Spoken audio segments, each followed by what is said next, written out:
Mom's voice was sweet when she said it. That made it worse. At the family dinner, she began, smiling like nothing was wrong. "Your sister will take your room because she needs more space." I remember setting my fork down. Slowly, calmly. The steak had gone cold anyway. Before I could speak, Dad's voice cut through the air like a hammer.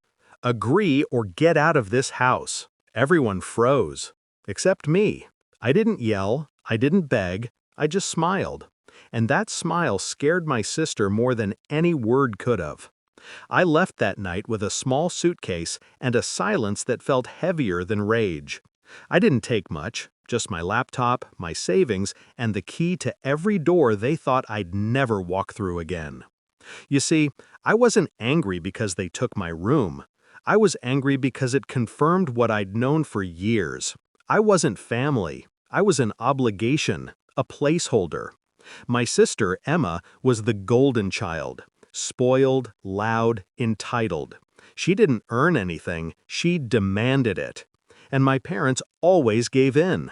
I, on the other hand, built everything I had, quietly. And they hated that I didn't need them anymore. A week later, I signed the papers for a 3-bedroom house, directly across the street. Cash deal. No mortgage, no co-signers. I made sure the sold sign went up before dawn. I wanted Dad to see it on his morning run. By noon, he did. When I stepped out onto my new porch, coffee in hand, I saw him standing at the end of the driveway, frozen, pale, trying to make sense of it. I waved. "Good morning, Dad." He didn't wave back. It wasn't revenge yet, not really. That came later. At first, I just lived my life, quietly, productively.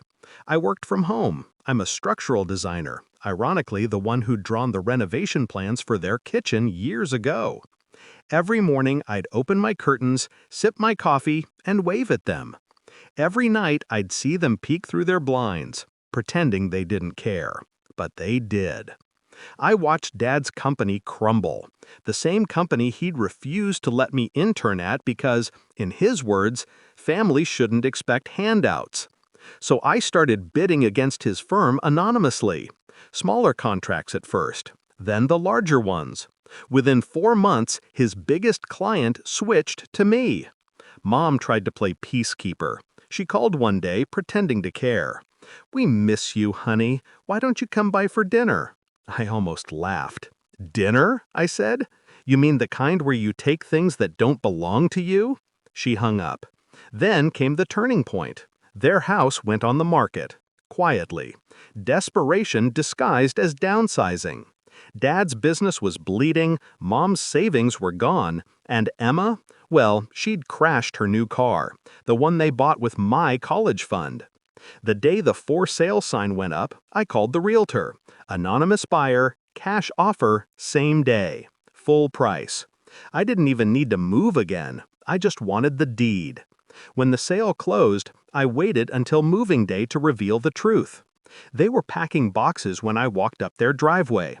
Dad turned, his face twisted with disbelief. "You? You bought the house?" I shrugged. "It's just business." Mom started to cry. Emma glared like a spoiled child losing her toy. "Where will we go?" she said, voice cracking. I smiled, same as that night at dinner. "I hear the apartments downtown have plenty of space." A week later, their lights were gone. The blinds drawn. Their laughter, the one that used to echo through the walls when I was locked in my room, silenced. Now, every morning, I stand by my window, sip my coffee, and look at the empty house across the street. They thought they pushed me out. All they did was teach me how to own everything they took for granted. People say revenge is best served cold. They're wrong. It's best served quietly, with paperwork, patience, and a smile. Because the real power isn't in watching them fall. It's in knowing you don't even have to lift a finger. Just wave. Every morning. From the house they said I'd never have.